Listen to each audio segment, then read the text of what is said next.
तो दोस्तों कई बार ऐसा होता है कि जब हम अपने सीलिंग फैन का कैपेसिटर को चेंज कर रहे होते हैं तो उस दौरान गलती से उस कॉइल का वायर होता है वह अंदर से खींचकर टूट जाता है, या कभी कभी हम अपने सीलिंग फैन का रिपेयर करने के लिए खोलते हैं तो खोलते समय या लगाते समय गलती से वायर खींचकर टूट जाता है।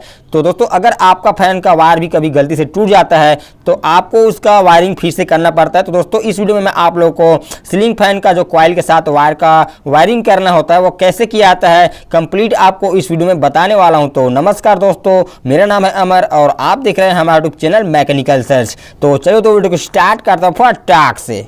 तो दोस्तों इस फैन का एक वायर अंदर से टूट चुका है, तो हम क्या करेंगे, इसका फिर से वायरिंग करने वाले हैं। तो इससे पहले सभी पार्ट को पहले बाहर निकालना पड़ेगा, जैसे कि इसका जो स्टेटर है, जो कॉइल है, उसे हमें बाहर निकालना है। तो इस तरह से हमने इसको बाहर निकाल दिया है। अब इसका जो स्टेटर है उसे इस कैप से अलग करना है। तो यह आसानी से नहीं निकल रहा है, तो हम क्या करेंगे, इसे उलटकर इस तरह से ज़मीन पे या लकड़ी के गुटके पे हल्की हल्की ठोकेंगे तो आसानी से निकल जाता है, जैसे कि आप देख पा रहे हैं।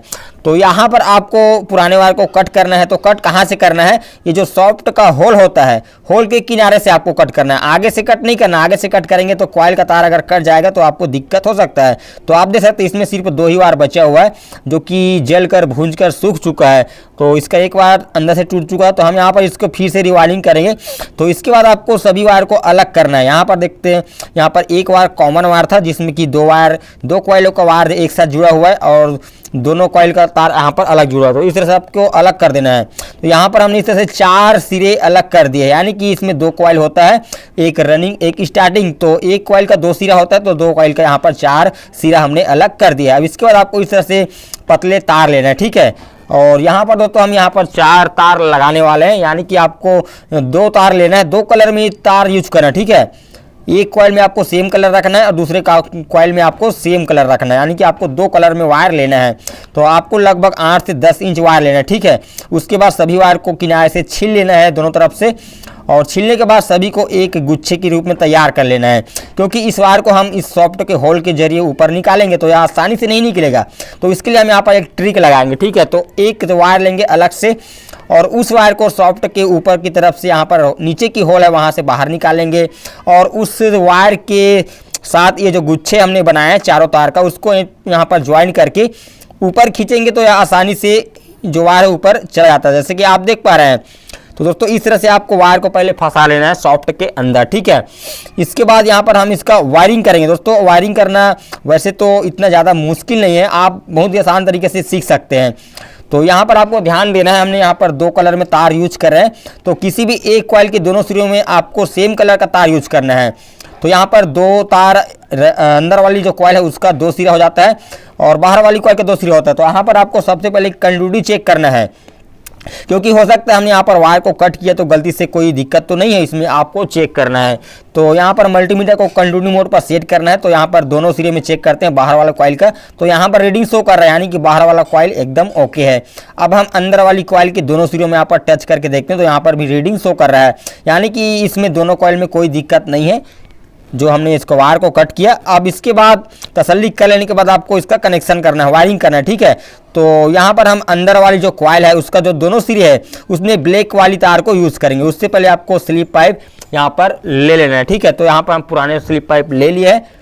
इसके बाद छोटा सा 1 इंच लगभग लंबाई का एक स्लिप पाइप ब्लैक वाली वायर में यहाँ पर डाल देंगे अंदर। पहले आपको स्लिप पाइप लगाना है, उसके बाद जो अंदर वाला कॉइल का एक सिरा है उसमें यहाँ पर आपको ज्वाइंट कर देना है और सोल्डिंग आयरन की मदद से सोल्डिंग कर देना है, क्योंकि ये जो वाइंडिंग है वह कॉपर वाइंडिंग है तो आसानी से सोल्डिंग हो जाता है। तो इस तरह से हम यहाँ पर सोल्डिंग कर दिया है। अगर आपका कॉइल एल्युमिनियम का तो आपको अच्छे से वहाँ पर लपेटना पड़ेगा। तो इस तरह से आपको ज्वाइंट को ढकने के बाद वायर को ऊपर खींच लेना, ठीक है। अब दोस्तों अंदर वाली कॉइल के एक सिरे में हमने ब्लैक वायर जोड़े हैं, तो अंदर वाली कॉइल का जो दूसरा सिरा है उसमें भी आपको ब्लैक वाला वायर को जोड़ना होगा, ठीक है। तो यहाँ पर हम पहले स्लिप पाइप लगा लेते हैं, उसके बाद यहाँ पर ज्वाइंट करेंगे। ज्वाइंट करने के बाद यहाँ पर सोल्डिंग आयरन की मदद से सोल्डिंग कर देते हैं, और इसके बाद जो ज्वाइंट है दोस्तों उसके ऊपर जो स्लिप पाइप है उसे ढकते हुए वायर को ऊपर खींच देना है, जिससे कि इसका जो वायरिंग आसानी से हो जाता है। जैसे कि आप देख पा रहे हैं हमने इसमें अंदर वाले कॉइल का वायरिंग कर दिया है ब्लैक वायर के साथ। अब इसके बाद हम क्या करेंगे, जो बाहर वाली कॉइल है उसके साथ हम जो दो रेड वाली वायर लगाए हैं उस दोनों सिरे में जोड़ेंगे। तो इससे पहले यहाँ पर 1 से 1.5 इंच यहाँ पर स्लिप पाइप पहले घुसा लेंगे वायर में, ठीक है। उसके बाद किसी भी एक सिरे को यहाँ पर ज्वाइन करेंगे और ज्वाइन करने के बाद यहाँ पर सोल्डिंग आयरन की मदद से यहाँ पर सोल्डिंग कर देंगे, ठीक है। इसके बाद फिर से हम यहाँ पर स्लिप पाइप को ऊपर ढकेंगे जॉइंट के ऊपर और इसी वायर को ऊपर से की तरफ से यहाँ पर खींच लेंगे। और इसके बाद दोस्तों जो आखिरी सिरा बचा हुआ है, यानी कि बाहर वाली कॉइल का जो आखिरी दूसरा सिरा बचा हुआ है, उस सिरे में हम रेड वाली वायर के साथ स्लिप पाइप लगाकर यहाँ पर ज्वाइंट कर देते हैं। तो इस तरह से हमने यहाँ पर ज्वाइंट कर दिया है। अब यहाँ पर सोल्डिंग आयरन की मदद से यहाँ पर सोल्डिंग कर देते हैं। इसके बाद स्लिप पाइप को फिर से यहाँ पर कवर करेंगे जो ज्वाइंट है उससे और वायर को ऊपर खींच देंगे। तो इस तरह से यहाँ पर हमने फाइनली इसका वायरिंग कर दिया है। इसी तरह से आपको वायरिंग करना है। तो यहाँ पर हमने एक कॉइल के साथ ब्लैक वायर यूज़ किया है और दूसरे कॉइल के साथ रेड वायर यूज़ किया है, ठीक है। दोस्तों यहाँ पर फिर से आपको इसका रीडिंग चेक कर लेना है, क्योंकि हो सकता है आपका कनेक्शन गलत हो, तो आपको उस पर तसल्ली कर लेना है। तो यहाँ पर हम रेड वाली को चेक करते हैं, तो इसमें रीडिंग शो कर रहा है, यानी कि एकदम ओके है। यहाँ पर ब्लैक वाली तारों को चेक करते हैं, तो यहाँ पर भी रीडिंग शो कर रहा है, यानी कि हमारा दोनों कॉइल अच्छे से इसमें वायरिंग हो चुका है। अब इसके बाद दोस्तों आप वीडियो को स्किप ना कीजिएगा, अभी और काम बाकी है। आपको इसका कनेक्शन करना सिखाएंगे और इसका जो कॉमन वायर है उसको कैसे बनाना है उसी भी आपको बताएंगे, ठीक है। तो पहले यहाँ पर हम इसका फिटिंग कर लेते हैं, तो आपको दिखाते हैं। तो इस तरह से हमने यहाँ पर फिटिंग कर दी है। अब दोस्तों यहाँ पर बारी आता है कनेक्शन का, कैपेसिटर कनेक्शन का। तो सबसे पहले तो आपको कॉमन वायर बनाना है, ठीक है। तो यहाँ पर दो कॉइल का दो अलग अलग तार है, तो उसमें का आपको एक एक तार लेना है, यानी कि दोनों कॉइल से एक एक तार लेना है, आपस में ज्वाइंट कर देना है और इस तरह से यह कॉमन वायर हो जाता है, ठीक है। यानी कि सप्लाई का एक वायर आपको यहाँ पर देना ही देना है, ठीक है। और बाकी का जो दो तार बचा हुआ है, एक रेड और ब्लैक, उसके साथ आपको कैपेसिटर का दोनों वायर को आपको यहाँ पर ज्वाइंट कर देना है, ठीक है। तो इस तरह से आपको इसका कनेक्शन करना है। अब सप्लाई कहाँ पर देना है आप समझिएगा।